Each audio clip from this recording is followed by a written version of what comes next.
Welcome, welcome, welcome, welcome, welcome, my friends, wherever in the world you are. Today's topic is the final part in our four-part deep dive into the very popular non-lucrative visa for Spain with our expert and friend, visa and residency specialist, Chris from Upsticks to Spain. We'll be looking at what happens after you arrive in Spain, including applying for residency and all of the bureaucracy that's involved, registering your car if you're bringing that with you, changing your driving license, and how to avoid all of the classic pitfalls and problems to make your first few months in Spain run smoothly. You can type in your questions on the live chat over there or down there, or depending on which device you have, or in the comments if you're watching back afterwards. And you will, of course, get the answers from Chris, who's on the front line of the residency process on a daily basis. So he's got all of the up-to-date information direct from the horse's mouth, as they say. And we'll be choosing some goodie bag winners later on for the sender of the very best comments and questions, so don't miss that. We'll help you all the way through so you can do the Spain thing too. You are very welcome to YouTooSpain. Here comes the theme tune.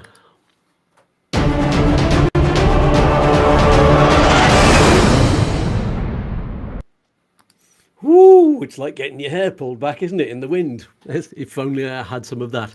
So that was powerfully groovy. And talking of powerfully groovy, here's Chris from Upsticks. Hola! Good afternoon. How you doing? I'm doing pretty well, yes. I'm all cheerful. And the weather's nice, bit chilly, but it's still blue skies up here. What's it like on the coast? Yeah, nice. You know, it's we seem to have had this sort of belated winter, don't we?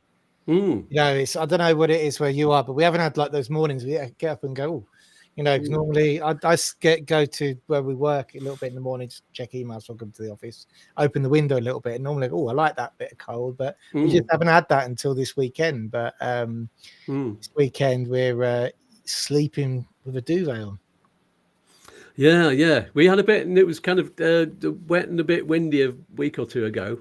We had a bit of that. Mind there was loads of bits of Spain had loads of rain and wind, and so we've not had very much of that. But yeah, it's not good to have the window open while you're sleeping, though. At the moment, that's a bit too much.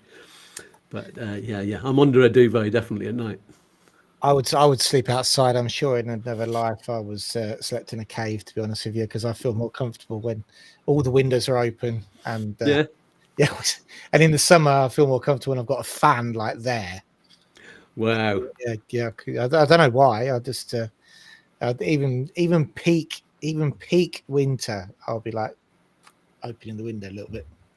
I do remember staying at my grandma and grandpa's house when I was very small, and that was in Yorkshire, and it got really, really cold there in the winter. You know, staying over for Christmas. But they'd put me in the kind of the attic room. They were just in a bungalow, and I had to climb up the ladder to get in the attic room, and it was just a big bed, and you got on top of it, and it just sunk you down like this with a massive duvet on top of me. And they used to keep the windows open there, so yeah, I did quite like that. It did quite be. It's like being in a den, like being a bear in the winter. Yeah. No, you can. I quite often slept in the. You know, when you came to my house, the kids had the wooden tree house. Yeah, I sleep in there in summer. Wouldn't even go to the house. Just sleep there and go to work. brilliant. Hey, have you got any shout outs today before we go on the live chat? Yes, we've got some shout outs. Actually, I haven't written them down here. Can I pull them up for you? Yeah, of course. Excuse me, I'm obviously behind. So Well, Jeff, go on then. God, sorry, Jeff and Kate just saying I've got. I should have sent you the photos actually. Just want to say congratulations. You just picked up your cards and just sent me a photo. So thank you very much for that. And also to Alan and Pat, who also sent me a photo. I know they watch the channel of their cards, which they picked up. So that's absolutely great. And Trevor, who I've literally just got off the phone to there when you were with me, who's just picked up their cards. So thanks. Congratulations, guys. And I don't say any names that I forget to ask people's permission. So then I always forget to ask people's permission. So I was like, I'll look at the photos and see who's giving me the permission to show the photos so I can say their name. Yeah, jolly, good. And we have on the live chat, Steve Perry says, good evening from Dubai. Thanks for the guidance on the digital nomad visa. Paul Cook says, good evening. Hello there. And Anton cares. Hola, Skatz and Chris y todos from a grey, wet France. Cuppa in our hands and wood burner on. Ooh. Oh, I missed the wood burner. This is the first time we've not had a wood burner for a long time, or an open fire. Yes, Patrick O'Connell says, good afternoons, Skatz and Chris from Bolivia. Yes, excellent. So let's get straight on with the topic. So as I said, this is part 4 in the series. It's the final part of 4 in the non-lucrative visa series, which Chris has been with us for every 2 weeks. And today we're looking at the period from the moment you arrive in Spain. So, we'll just say hello from Steve and Moody and Pauline. Any good news out of Manchester? That's a good question before we start. Which football team? No, Jeff. Apparently they beat Liverpool. City. Well, there is good in terms of, so from my weekly update last week on Wednesday, no visas have been released since then, but we did have 6, I believe it was 6 or 7 released last week, which seemed, they come at random times. One at 11 weeks, one was nearly on 15 weeks, one on 14 weeks. It's really, I'm still convinced that Manchester periodically open the NLB file, issue all the visas, and then close it again for 2 weeks. That's what I think happens. And whatever order they've put them in the file, that's the order they come out. Because I've got no other reasonable explanation, because we do have now, since summer, the pattern of we will get between 6 or 7 in 1 week, and then it will just we get nothing. So when we get another avalanche, we get nothing. So it was like the week that we had the 2 rejections, which thankfully are now overturned, and we got 2 rejections of 5 visas out in the same week. So they're obviously working that file and then they're obviously closed it. So, let's see what happens. We haven't done any since last week, but it's too much of a coincidence, I think, that we get them all at once and then it just stops suddenly. Okay, so that's the update from Manchester. And so take us through then a brief summary of what people can expect to happen once they arrive and they have to deal with immigration.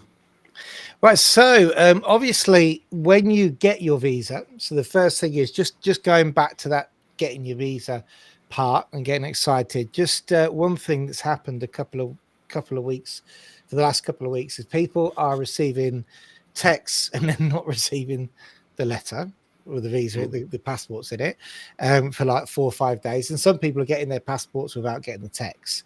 Okay, so a text doesn't actually automatically mean you've got your visa. It means your passport's on the way back to you. But normally, for some reason, I say we've only got experience of 2 of these in this last month. If you get a rejection, they don't warn you that the letter and the passport's coming back. You just get it. In our experience, when you get the text, it's always a visa, so that's good news.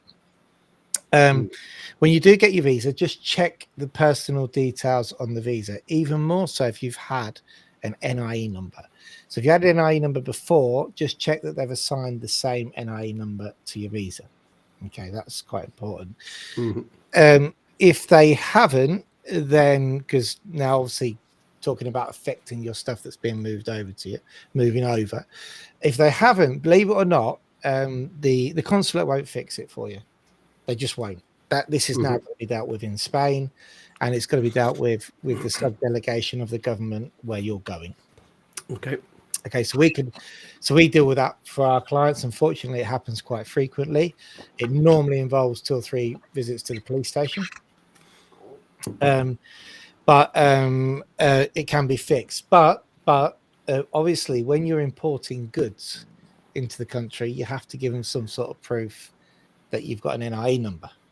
Yeah, so always make sure that you use the good NIE number if you've got it on a certificate reflected there, rather than the one on the visa, because if you're importing your goods with a second NIE number, which we're then going to get changed for your good NIE number, that's no good. So check the NIE number. Good. And so, then go on, carry on. Yeah. I was just going to say, so that's everything that you need to make sure you've got with you before you arrive. So what about when you arrive? Yeah, so you've got your passport, you've come through the entry exit system, you've told us how that's gone. nobody wants to know.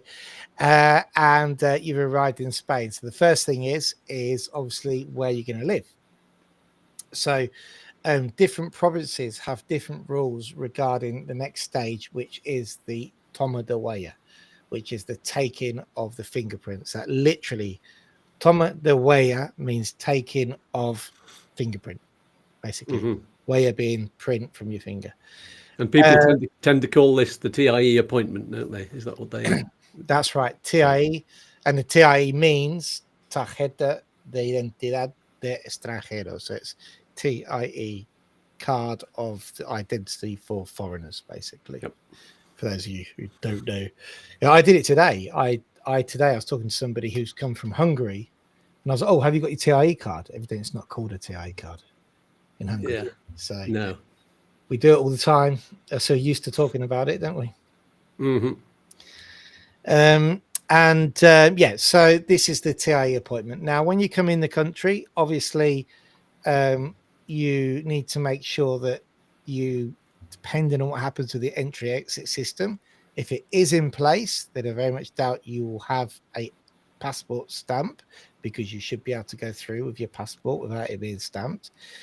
If that is the case, just make sure you keep all your proof of traveling, whether it's boarding passes, etc., because we don't quite know yet how the commissarias are dealing with those cases of people who are coming through the entry exit without a passport stamp, because it's all very new.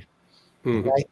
We will tell you as soon as we find out, and there won't be a problem, I guarantee. We are yet to, in 700 visas, we're yet to have failed to actually register one. Some are a little bit harder than others, but it'd be a good idea to keep your proof of travel. All right. If the entry-exit system isn't working in the passport, in the airport where you're coming through, make sure you get a stamp in your passport.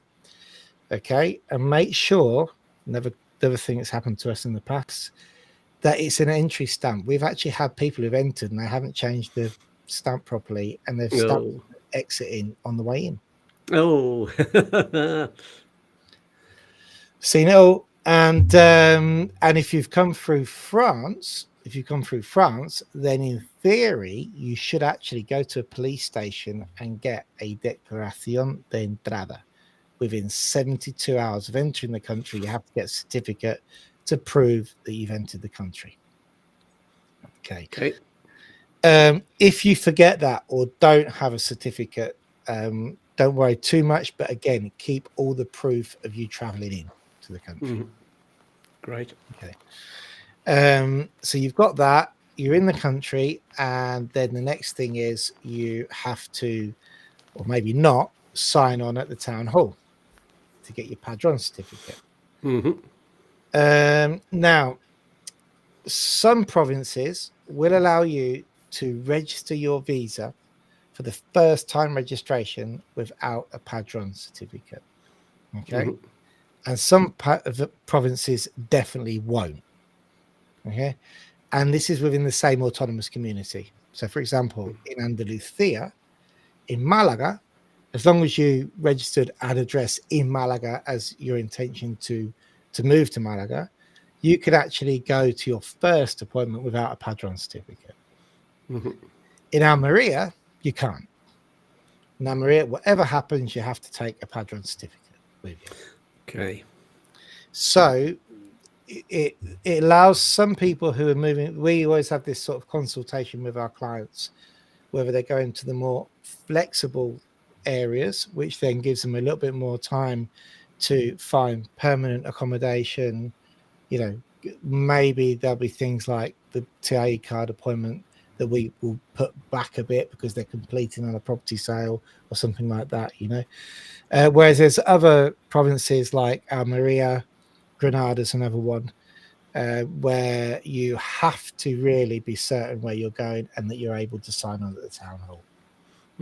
So for some people, like it was for us, although we didn't come in on a visa, but we had to find a place to live, get the contract, do all of the dealings with that, and then go to the town hall.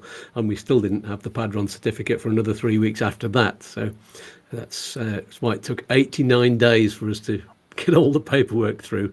And that was very close, right down to the wire.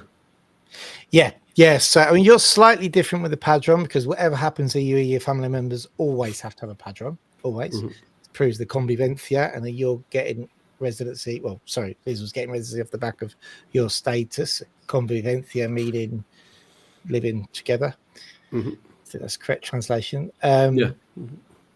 But yeah, I mean, it's most people, to be fair, when they're coming on a visa, don't go to all the effort of getting a visa and then turn up in Spain and go, oh, now what do I do? You know, most people know where they're going to be moving to. But some people like to keep the temporary options open for a lot longer than others, you know. So, and as I say, that depending on what province you go to will allow you to do that or not. Bearing in mind, when you are here, if you're on an S1 certificate, i.e. the public healthcare system, which is paid by the UK and is still accepted in Spain, then you, whether you get a Padrón or not for your first TIE card appointment, it's essential that you get a Padrón as quickly as possible, because we can't finalize the registration for the healthcare with Social Security without one. So, for example, there, the call I was just on, literally when we were talking, our client has gone now to get his TIE card, and he's actually brought his Padrón with him, and he's picking it up. So he didn't need it for the appointment, but he knows we need it to finalize the registration. So, so in that case, that worked well. But in Granada, he would have had to wait an extra month to get the Padrón before going and registering his visa. We do have a question actually from Steve Perry. Oh, hello to Dave Carroll, by the way, from Chile, Canada. And he says it's -3, feeling like -9.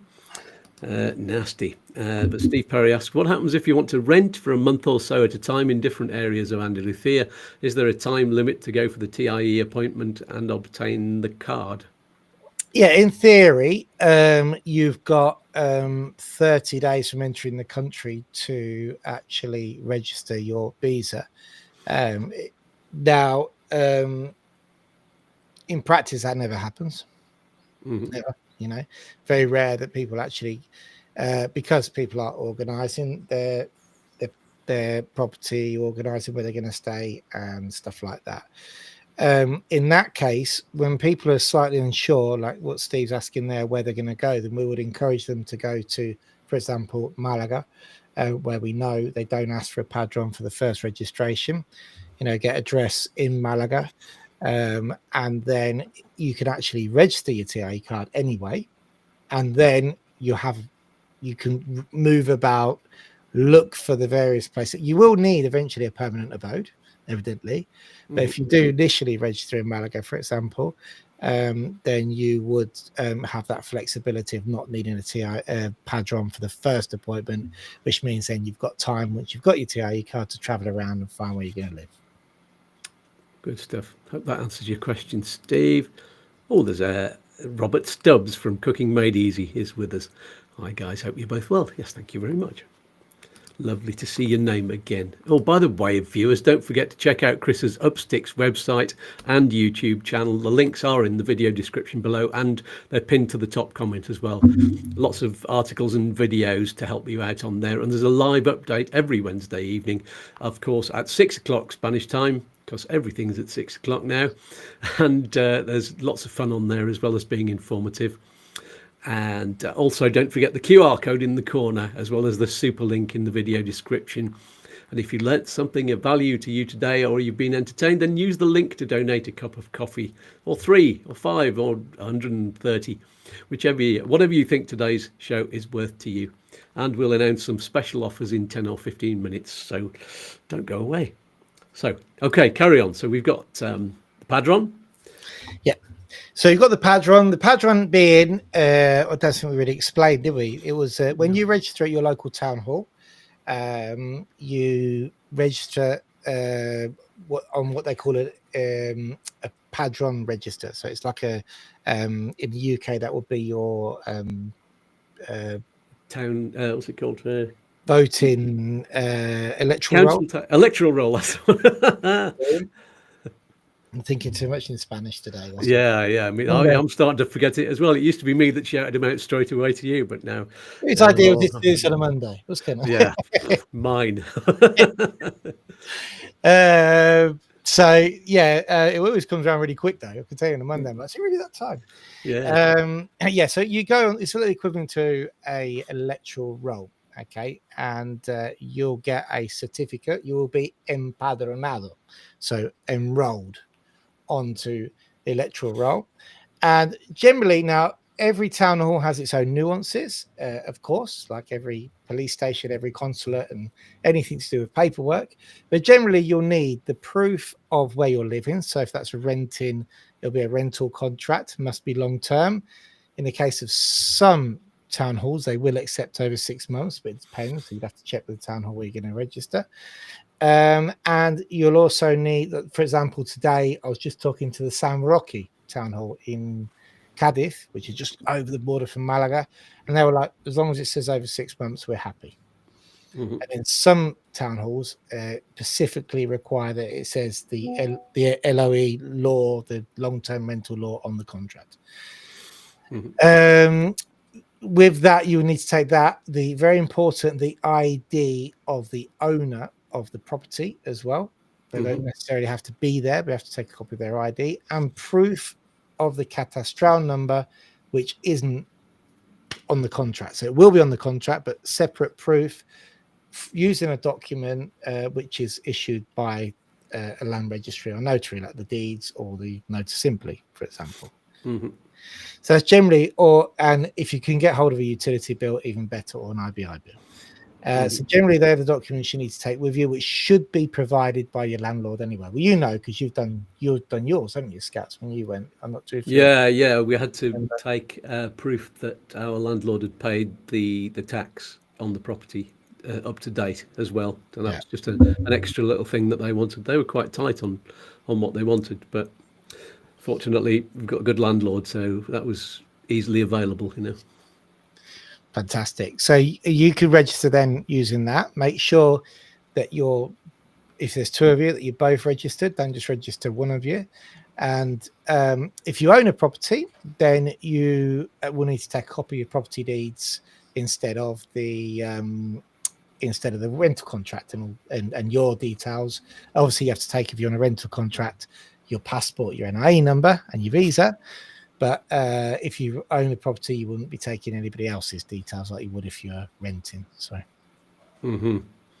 great stuff. Oh, Ant was asking, in terms of the ease of paperwork for residencia, etc. When you mentioned Malaga, is it anywhere in Malaga province or Malaga city itself, or are some areas preferable? We're big fans of Malaga City because it's the main. Now, most people hate Malaga City, okay, but because it's just a horrible building and it's just big and intimidating. They actually build them, don't they, to be intimidating? You know, like half moon shaped, so when you walk in, you're encompassed by it. And I'm sure it's an architectural design to make you feel like you're going somewhere where to be intimidated. But it's just like a block of, it's a bit like a car park, really. The Malaga one, isn't it? Just straight block, very, very austere. Austere, is that the right word? Yeah. You'll do as you're told. You get there, you're like, I'm definitely going to do as I'm told. Don't know what I'm going to tell, but you're looking up at it. But but it actually is, as a functioning office, it's fantastic. So the EU guys are great. The guys in the TIE office are good. And, you know, if there is a problem, then they would contact the subdelegation of the government, sort it out, send you off and sort it out the next day. And they've always been very, very good with our clients and our service specialists. So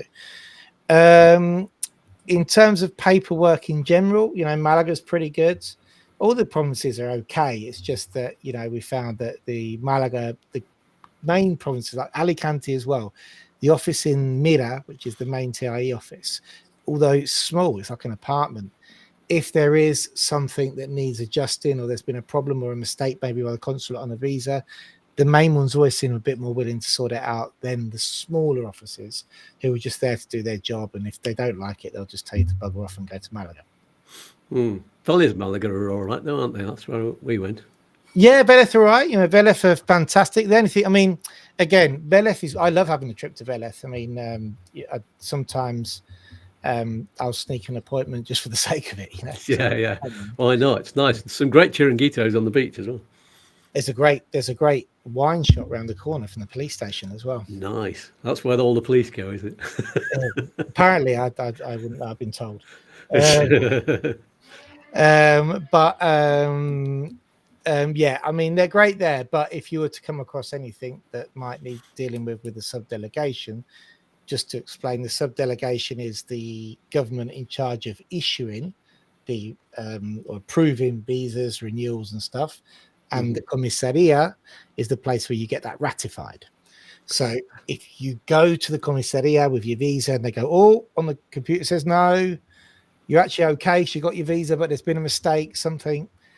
And they'll go, you've got to go speak to the subdelegation. And most of the small police stations on the outreaches will just go away.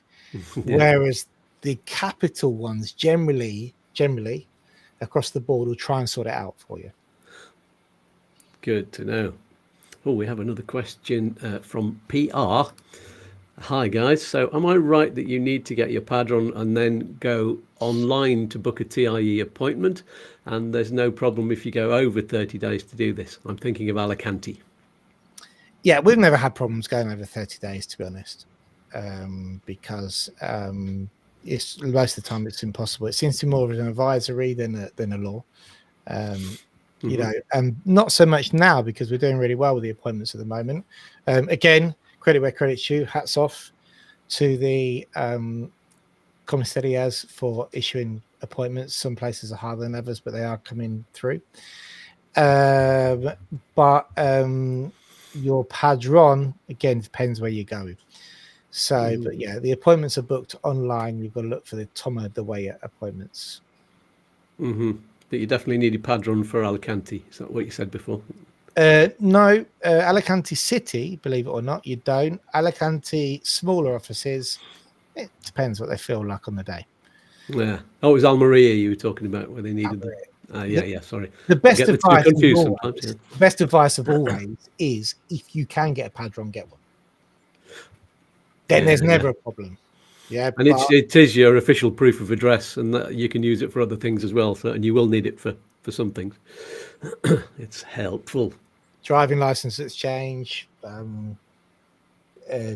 healthcare, registration for your S1. Oh yes, you're going to need it for the school. You know, you need it for buying a car. You know, so you do need your Padrón. Some, you know, for everything really. Yeah. We'll get to any more documents in a second. I'm just going to pass on greetings from one of my regular guests who's part of our network of experts that both YouTooSpain and Upsticks have. She's offering watchers of this show a special offer that I told you about over the last few weeks. But if you've not heard it yet, then here's a very, very short video all about it. See you momentarily.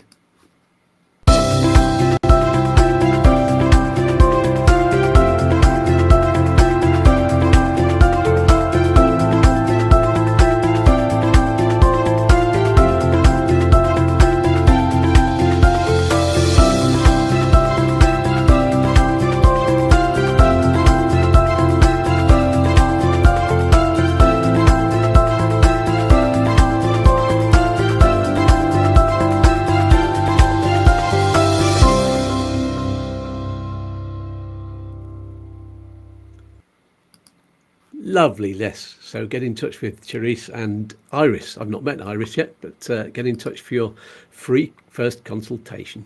There you go. So let's just have a quick look because there's some questions have come in. Mike Preister, have I got that pronunciation right? Hi team, it seems like renewals are getting more haphazard with new laws. We're going to be talking about that next week. With different areas applying different rules. Are you making recommendations about putting money in Spanish banks? It's certainly easier if you've got it in a Spanish bank. So yeah, you're absolutely right. Renewals since the 20th of May have been a bit of a roller coaster, and having funds in a Spanish bank is definitely an easier way to get your renewals approved. That goes without a doubt. You can still use funds from abroad, but just, you know, we've had now, whereas it used to be maybe we'd get one translation and submit 12 months worth of bank accounts. Yep. You'd get 1 month translated if it's pretty much repetitive. If it was savings, for example, from a UK bank, get 1 month translated, write a letter, explain we haven't translated the rest because it's just repetitive information. It's exactly the same. We've had requests for 12 months translated bank account statements. We have had requests, particularly from Malaga, okay, for apostilled and notarized bank account statements from the UK. Okay, they of course still have to be translated. We had a request also for electronically signed documents from Barclays. Whoa. Doesn't exist. No. And we've had a couple of occasions where we've submitted UK accounts and they've just completely and utterly ignored certain documents and come back to us and said their people didn't have enough funds, and they quite blatantly have. On one of these occasions, we actually moved funds into a Spanish account, showed the movement into the account, proved where they were originally, and it was approved. On the second occasion, we had to get the a savings statement and a letter proving that it was instant access, actually apostilled. So it gets notarized, okay, and then gets apostilled. On another occasion, we recently had a passive recurring income pension payments going to a UK account. Immigration, this was Alicante at this point, just ignored it completely. Came back with a ridiculous question about average bank account balance certificates which don't exist in the UK. So we ended up basically making our own. So we took the balances from the end of each month, having one letter apostilled, making up our own explanation using all the figures. But obviously all this takes quite a lot of time to do. So it is, you don't have to have it in a Spanish bank, but having it in a Spanish bank makes it a lot easier. Yes, and just one piece of advice that I keep giving people: if you're trying to choose a bank, go and see the bank manager in each of these banks, because it's just the whatever the bank name is. The bank manager has a lot of say about what fees you get charged and all of that kind of thing. So when people say, "Oh, I had awful trouble with Santander," to pick one out of the air, and then other people say, "Oh, I've had a brilliant time with them," it's usually because it's the bank manager is good in one and is not good in the other one. So don't just not go to a bank because a lot of people are saying that's not a good bank. Go in and meet them and see what they'll offer you. Yeah, so that was my experience. And Antika said, glad we have you guys to help line our ducks up. Oh yes, a further question: can you choose to go to the capital, i.e. Malaga City, even if you're renting somewhere else in Malaga province? Yes. Yes, there we go then. What So you can go anywhere in Malaga province. Change provinces, but if you, I mean, not so much now, but back in the day when it was the EU residencies, even a little bit now, you would, I would never do an EU residency in Estepona. Come to Malaga, it'd be right. Malaga, Malaga, I'm not saying it's easy in Malaga, but they're definitely a lot more understanding. They got money, yes, here you go. They've got healthcare, yes. Got Padrón, yes, there you go. Bye. Whereas it used to be was historically quite difficult in Estepona. So yeah, you can travel to anywhere in your province. Brilliant. And Ant says, hit the thumbs up, everybody. Yes, indeed.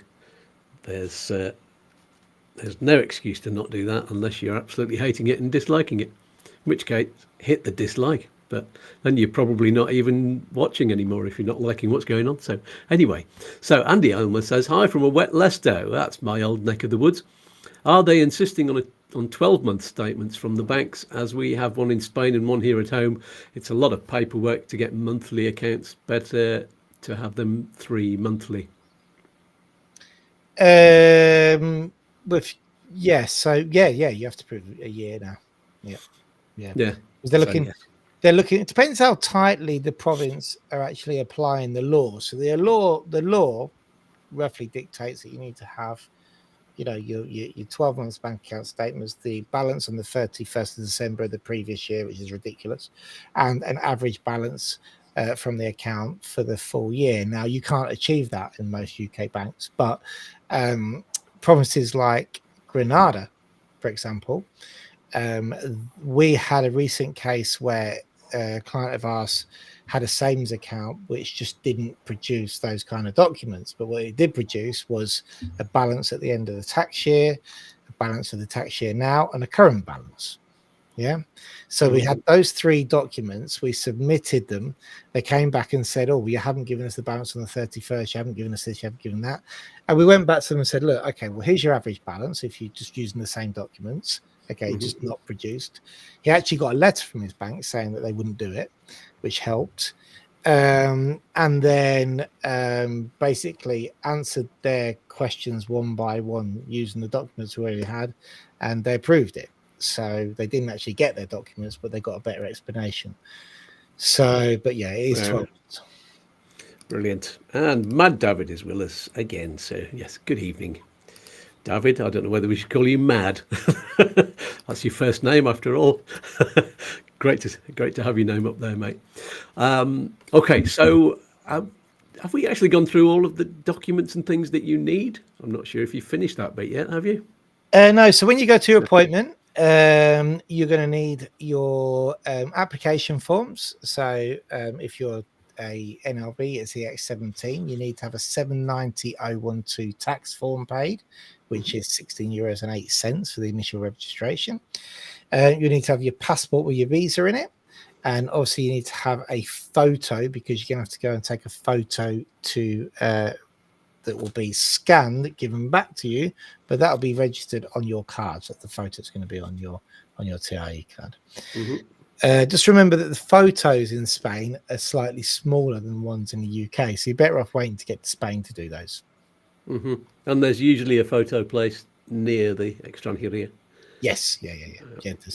There's normally, I mean, if you get it beforehand, great, but you'll never. The photo shop's virtually next door to every extranjeria, so go an hour early, you can get it done. So that's photo. Anything else? So you've got your, I said, application forms, the taxes paid, passport, photo, Padrón, and obviously going back to proving when you entered the country. If you've got stamps in your passport, that's fine. Entry exit system, we'd be interested to see how that one plays out, but the proof of your travel. And if you have come through land border, then you really should have a declaración de entrada. So I've been to a police station and declared you are here. And you need your bank statements as well? No. Not for TIE, no. Oh, yes, because you've already given them in for your visa. If you're in an NLV, you will never, ever, ever have to take proof of healthcare or proof of finances to a TIE card registration, because your approval comes from the extranjería, the subdelegation. So the only time you'll ever get to that desk is when you've been approved, either for the initial visa or for the 2 subsequent renewals, or you're permanent at the end of that. Excellent. That is good to know. So is that all the documents? Yep, so that's it. It's apart from your Padrón, obviously, we discussed that. That is it for the first one. Now, very importantly, when you do have your TIE card appointment, you will be given a document called a resguardo. The resguardo is basically a copy of your TIE card, but in paper format. That's what your TIE card is going to look like, but with your photo on it. And that's what's produced by the FMNT, which is the Royal Mint, basically here in Spain. So when you go to register your TIE card, your visa, to get your TIE card, they'll give you this resguardo piece of paper. Check the details on that are correct before you walk away. Then you have to keep that on you for a month, all right, and then go back and pick up your card. These details is what's sent by the National Police to the Royal Mint to then produce your card, and they then send it back to the police station, basically. Brilliant. And Ant is saying, Chris, that means we now have green lights with Antonio and renting and residency in Malaga as soon as the French CGT resolves. Getting closer. Hooray. Great stuff. Yeah, excellent. That's good to hear. And yes, keep in touch, as you always do. Any other sort of tips for the appointment? Anything that people can expect apart from what to actually grasp in their hands when they're going through the door? Yeah, I mean, look, if always make sure you get there 15 minutes early, for your appointment, not too early, but always get there a bit early. If you're working with us, don't go in until we turn up, please, because Yeah. we will get there 15 minutes just before, not any earlier than that. So don't worry, but look out for us.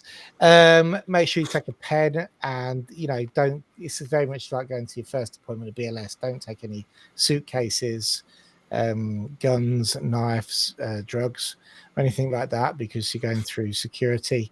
Though it's not always that tight in some police stations, jokes aside, you shouldn't really take anything that you shouldn't take into anywhere else, really. The joke, I had a guy turn up with a knife, 9-inch knife, straight off the campo, straight working on his arm, back pocket, working away. I was like, got it out, and security in Granada, Montreal was like, I won't tell you his name, but what are you doing with that? This is the police station. I was in the campo doing my things, putting down stuff, and I just in my back pockets. The policeman said, I'll tell you what, I'm going to take that. Yeah, it's obviously illegal to walk around with that. They're called an arma blanca. So you shouldn't leave your property, let alone be carrying it in a police. That's good to know. So I'm not too sure what happens if you buy kitchen knives from Leroy Merlin's and put them in your car, but anyway. Probably keep them in the box, probably. Yeah, probably. I don't know but it's certainly army hunting knives that you've been using in fields isn't good. Yeah, machetes. No, don't do that. There's normally no dress code, but obviously, you want to be sensible. And if you don't speak Spanish, it's always good to have a Spanish speaker with you. Though that said, not all police stations let you actually enter the police station. Well, PR says, can you confirm your service area, Chris, in terms of helping with TIE, etc.? Do you go further north than Alicante City? We do Alicante Province, and then Valencia. We also Valencia City, but no further north than that. And we also struggle for the smaller Valencian offices, to be honest. We've got Costa, who does our appointments in Valencia City. So if you're up there, obviously you've got the autonomous community of Valencia, and then Alicante is a province in that autonomous community. We can cover any of the police stations in Alicante. But in Valencia, it's only the capital. And unfortunately, at the moment, we don't go any further north than that. What about the other side? You go all the way down to Cadiz? Yep. So then we cover every police station in Murcia. And we've bid some weird and wonderful ones. We were in Yecla the other day. And then you go through Almeria. We cover Almeria. Obviously, Granada. Granada is, we cover all the police stations there. Malaga, Cadiz, and I have been known to have a trip to Sevilla as well. Nice, yeah, I would like to do that. Because the Sevilla office is in the Plaza de España. Is it? Oh, it's fantastic! Nice. You walk out and you're like, can't believe this is here. I'll send you some photos. It's really good. Yeah, lovely. Lovely. So before we have any more sort of final tips, we're coming gradually up to the hour, and we'll try and keep it to that. I've got a viewer's question in a minute, but just a quick mention before you move on. If you've set up your currency exchange, presumably you'll already have done that before you arrive. But if you've set it up with our trusted friends, Smart Currency Exchange, then well done. But if you haven't, right now they've still got a limited time special offer on for YouTooSpain watchers. If you use the use the link in the video description and in the comments below. You can even get your pension fixed to an exchange rate for a year or even 2 years as well. So set up an account if you haven't already and find out the details from your own personal helper. And if you use that link, there's no obligation. Plus, you'll actually be helping YouTooSpain as well at no extra cost. And that is a win-win-win with a cherry on top. There you go. So, so any more hints and tips and any things that people should be aware of?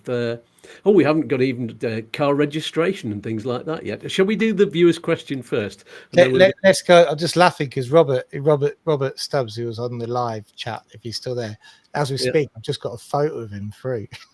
Oh, yeah. There's Robert Fabulous. today. Look, hey, Hey, there he is. Wonder if you're still on then. hope you're still Patrick on. O'Connell says, I was robbed once while sitting in the Plaza de España in Seville. Oh, that's a shame. Oh. Sorry to hear that. Right, let's put this question up. And I can share this one. There it is. This one came in under my video, the EU border chaos question mark, all about the EES, which we're still gathering data on. The latest on the EES, by the way, as far as I can tell, let's just get us up on the screen as well. As far as I can tell from all of the reports, the reports that you tend to see are the ones where people are saying, I waited for 2 hours, 3 hours. I waited for a day and a half to get through. The queues were massive. And then loads of people underneath are commenting, oh, I got through on that in about 10 minutes at the same airport. And it just seems to be that there's no, it's not necessarily panic caused by the EES machines, because some people are having different experiences from others, and it depends on the time of day or how many flights are coming in. So there are no sort of fixed timings of how people are getting through. And to be honest, it doesn't sound like it's changed from normal flights. You come in through into an international airport, doesn't seem to be changing all that much. People get stuck in queues, and sometimes it lasts for a while. I've known from long before the EES people saying, "Oh, I went to Malaga in the first thing in the morning, and I was there for 3 hours, and I missed my flight. We couldn't even get through security." So yeah, there's no other advice I can give apart from just turn up early. Expect a bit of chaos, especially if it's the morning when all the flights are going out and loads of people are queuing up. And people do tend to arrive like 3 hours before, even if they've got a mid-morning flight. So you do tend to get loads of people going through at the same time. So there you go. I know it's not nice arriving in a place where you want to sit down immediately and have a beer, but you can't get through security. But be patient. And don't just go straight to a newspaper and say, just listen to what everybody else is saying as well. Okay, so the question was, that's my little rant. Hi, Skatz. My TIE ran out on the 15th of October. Now, we're presuming, I had a word with Chris before the show, we're presuming that this is a Brexit withdrawal agreement, moving on to a permanent TIE card. And so the TIE ran out on the 15th of October, and I've been unable to get an appointment anywhere in the Murcia region. Along with myself, I've got 2 solicitors trying for me as well. Should I not look to leave Spain during this time? And what happens when the 3 months are up and I'm in the same position? So first of all, the travel question. Should he stay in Spain for now? Yeah, I mean, stay in Spain. You're not going to lose your right within the withdrawal agreement again. So traveling with an expired TIE card at the moment, we don't have that much experience, do we? With the entry exit system, there's not many people who come back from that. So probably staying put is a good idea until you do get your appointment. So far, we haven't had anybody who has gone over the 90 days after the withdrawal agreement. Bearing in mind, this has only just started 6 months ago or less. Yeah. So we haven't got experience of anybody who's actually gone over their 90 days withdrawal agreement, should we say the 3 months after expiry, and then tried to register. So we couldn't actually tell you through experience what happened to them, but we have been told by the extranjerías, or by the comisarías, that they won't lose their right and they should still be able to register their card as long as they've hopefully booked an appointment within those 90 days. I.e., if you booked it on day 89, you might have it 2 months afterwards, What I would say, though, is that there are appointments available.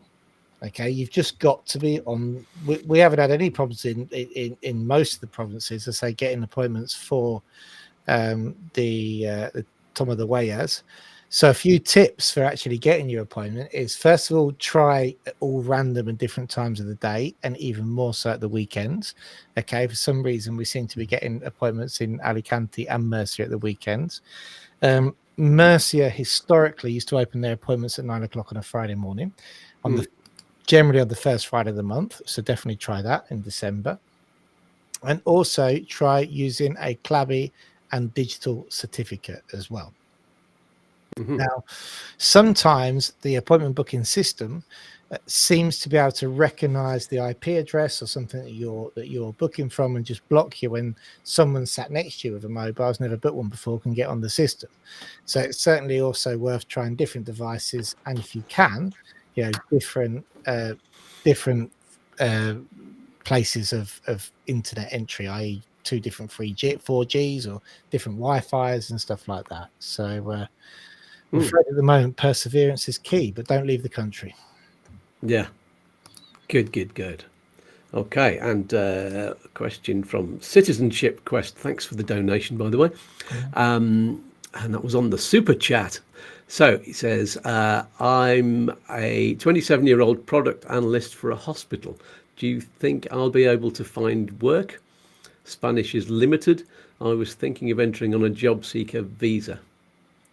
There's a few questions in there, really. If your Spanish is limited, then difficult getting a job in the health service, I would imagine.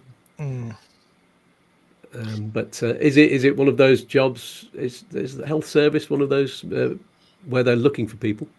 I don't know. Do you know? I wouldn't know. Honestly, wouldn't know. I mean, the job market here is quite tough. It's got a lot better than it used to be. I think your question there is the limited Spanish. In a professional environment, and I'm speaking from experience as well here, it's not like a holiday or living environment or even a school environment. There's absolutely no forgiveness for not speaking Spanish. That's just my experience. Yes, I've worked before Upsticks when I was a young man.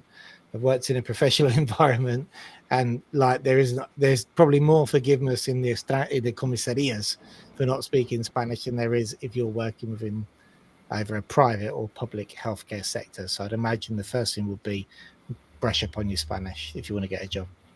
And there is a way of looking up which occupations are searching for people from outside of Spain, because there's a shortage of people in the job market. So, and the latest figures, as I was looking at the economic forecasts and everything at the moment, the latest figures are that Spain is now increasing the number of people who are employed, which is really good. But at the moment, the unemployment figures just went up a little bit in the last month. But then again, that's the end of the summer. It's usually when people stop with the summer jobs, and you end up with more people unemployed at the time. So, but it's still within the 10% something range. Anyway, but sort out your Spanish first, and you can Google what jobs are more wanted in Spain. Yeah, I think IT is one of the best ones. So learn how to code, although I don't know, like the chat GPT can code faster than any other coder at the moment. So that's maybe not a job you should be learning, but there you go. So I think we've got through the residency bit. Just briefly go through car registration. How quickly can you go through that? Yeah, so obviously you've got there's other things. We've gone through, got TIE card, and there's things that you can't do with either resguardo, which is the document you get once you've registered, and then sometimes you actually have to wait for your physical TIE card to complete some operations, because people don't accept the resguardo on the TIE card. Obviously, you've got your driving license to exchange. Before you can do your driving license exchange, you will need the Padrón, and you will need to have gone through your Toma de Huella appointment and registered your visa and got your resguardo. We've never had a problem using the resguardo for exchanges, so up until now that's been fine. And you've got, remember, 6 months to exchange your license, so you can give yourself a bit of a break after you've been to your Toma de Huella appointment and then sort it out. Make your appointment though. You've got an hour off. Yes, make your appointment. Well, we are the way we do it. We don't need an appointment, but if you're doing it yourself, you need to make your appointment. Then as for vehicle registrations, this is the tough one. This is where it gets a bit tricky, because we always get this. You're always going to get people who say, oh, you can drive around for 6 months with a car before, you have to exchange, you have to turn it, put it on Spanish plates. That's the fiscal liability of the asset. If it spends more than 6 months in Spain, then it will be liable for tax here in Spain. Okay, i.e., if you get stopped, they're going to give you a notification to say you now have to pay the import tax to the car, whether you've imported it or you haven't imported it, or whatever you do with it. Okay, I've seen notifications like that loads of times. In terms of how long you can legally drive the car, whereas a foreign resident, you shouldn't really be driving as a Spanish resident, you shouldn't be driving a foreign car. Yeah, but you can't register your car or go through the customs process until you've registered your visa. Yeah. Okay. So the best thing you can do is it's the same with the S1s, for example. You don't immediately get health care until you've got your Toma de Weyer appointment completed and you've got your resguardo. So what you can do before you've been to your TIE card appointment is prepare the vehicle, make sure it's left-hand drive conformed, left-hand drive headlights, fog lights on the left rather than the right, or double fog lights. Have a technical inspection on it. I don't mean the ITV, I mean someone who comes and does the certificate conformity and check that everything on the vehicle will pass the test. Shall we say, technically, you might have something that's broken in the vehicle, which can be fixed, but when we say technically, we mean the tires are the right size, tow bar qualifies, sidebars qualified, etc., etc. And then once it's ready and you've been to your TIE card appointment, you can then actually apply to the tax office to waive the import tax on that vehicle. Okay, they ask for more documents rather than just the TIE card. You also have to produce documents from the UK to prove where you used to live, but you should be able to bring it in tax-free. At that point, when that tax-free import gets approved, and it's a document called a DUA, you can then apply for temporary plates, which lasts 60 days. It gives you the opportunity to finalize the registration of the vehicle. Cool.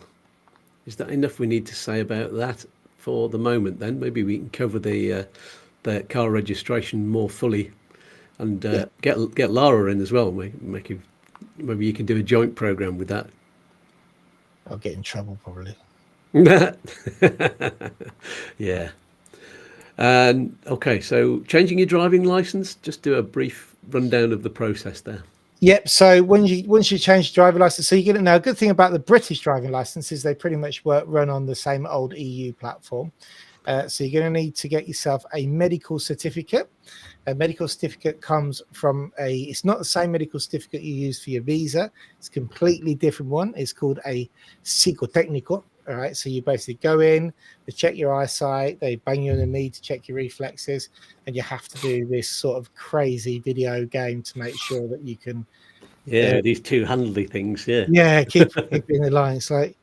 It's almost like a sobriety test, isn't it? It is, yeah, and there's two different things. You're guiding two different balls, Yeah, and there are two different tracks. So you've got to have one eye on one and one eye on the other, and they're not going in the same direction. It's really funny, and it keeps going crash, crash, crash. And you're going, oh, I'm failing this, and then you get to the end, and it says how many out of 150 or something you've gone through, and you say, oh, that's terrible. I got 127. I got all of those crashes, and they say, oh, that's all right. That's fine. You need to crash a lot more than that before you get failure.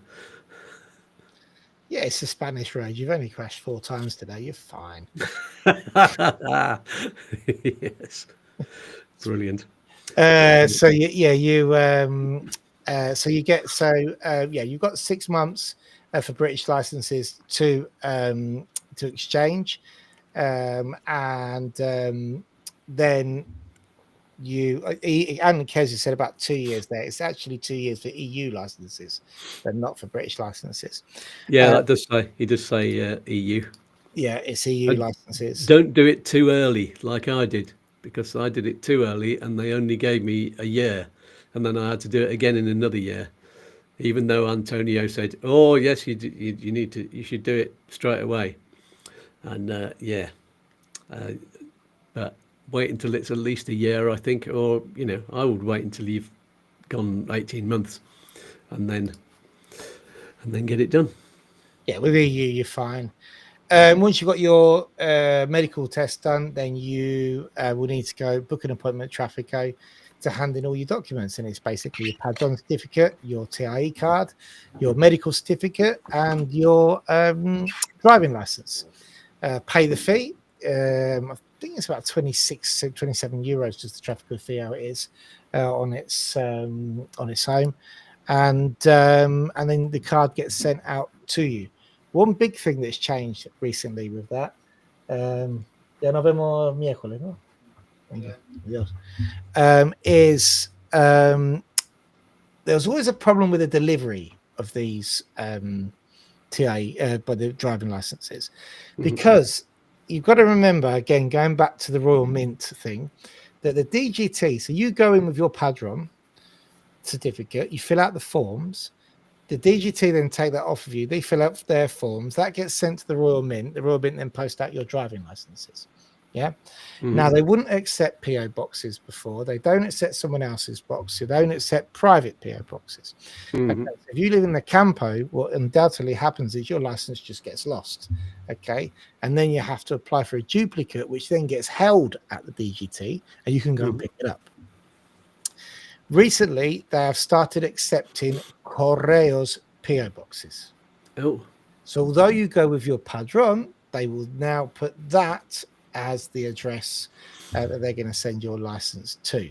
So if you have a Correos, not a private one, it has to be a proper one from the post office in Spain, they will send it to that now. Or you can be sneaky like on ours, because it's got it doesn't say PO box number. It just says TP286 and then the name of the shop.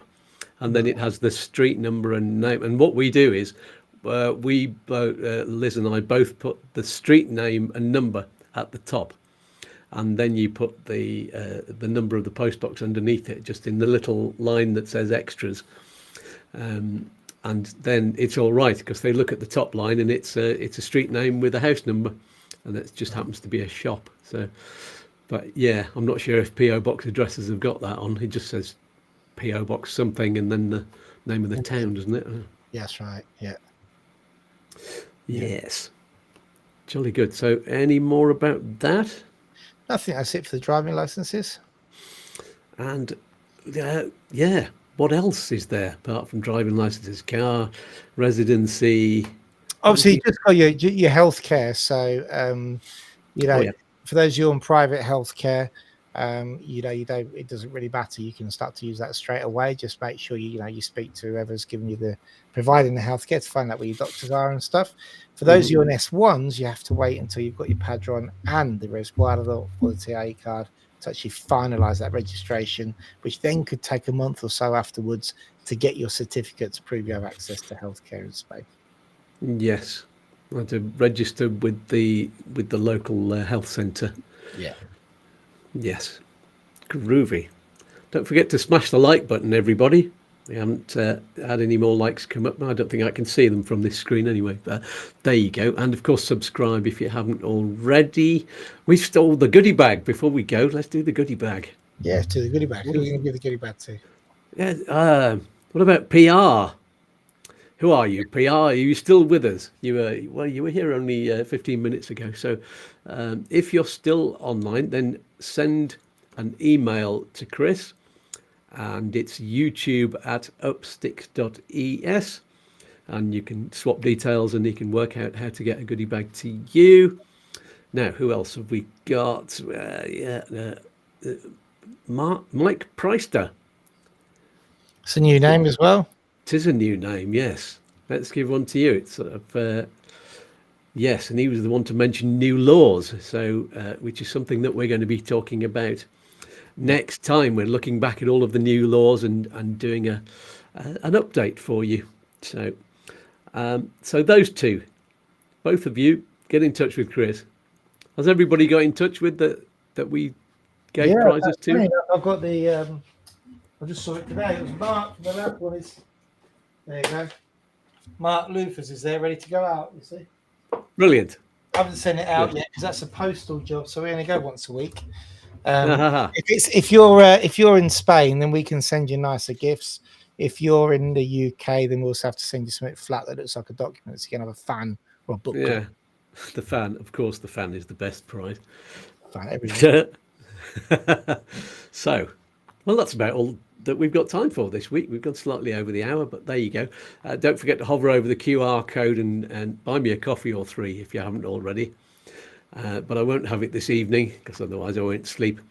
And normally at this point I say farewell to Chris, then tell you who my expert guest will be next week. But next week it's Chris again. And as I've just said, we'll be updating you on all of the new residency laws that came in, was it April? I can't remember when it was. May 20th. May 20th, yeah. Oh, April was the other thing. Can't remember what that was. And so make sure you tune in for that. And until then, let's give Chris a big virtual kiss and a hug and say goodbye for now. And we'll see you on November the 17th. See you later. Yeah, see you later. Bye. There we go. Well, wasn't that groovy? Yes, of course it was. Robert Stubbs says, thanks, guys. Fact-packed show. That's difficult to say with these teeth. Great info. Did you see the picture of yourself there, Robert, that Chris held up to the screen there? Fabulous. So keep your eyes on the Facebook page and the group, the community group page, for more details of what's going on to help you in your Spanish stream. And I'll see you on the Friday video that drops at 6 p.m. Spanish time. Everything's at 6 p.m. Spanish time. And this week, what's it all about? I was just starting to create it early on. It's to do with driving, and it's to do with the lights, the special V16 lights, the flashing emergency lights. I've looked through lots and lots of responses and things that people are saying, their opinions about these lights and how much they are. Lots and lots of questions have been asked. So what I've done is I've compiled the rules and the regulations, and I've taken all of the questions and answered them as well as I can based on the rules and based on the opinions. There's opinions about how much they cost and things like that. And I've given you my views on that. So, I will have given you the views on that by Friday at 6 o'clock Spanish time. So make sure you watch that. Robert says, no, I'll have to watch it back. And got caught on the call. Never mind. See you when you watch it back. It'll be me in the past. So someone pass around the non-lucrative cookies for the 4th and final time. Peas and fluff, my friends. I'll leave you all with a message from all of the voices in my head at YouTooSpain. Thanks for joining us, however you did, whether it was on the live chat, hello, goodbye, or watching back afterwards. We love you all. I'll see you soon. Bye for now. Wave goodbye, lads. Bye. Goodbye. Toodaloo. Peace and love. Peas and fluff. Oi, oi. Don't do anything I wouldn't do. One more cosmic dance? All right, then. Look, Mum, I'm dancing. Oh, I'm all a quiver. Let's dance.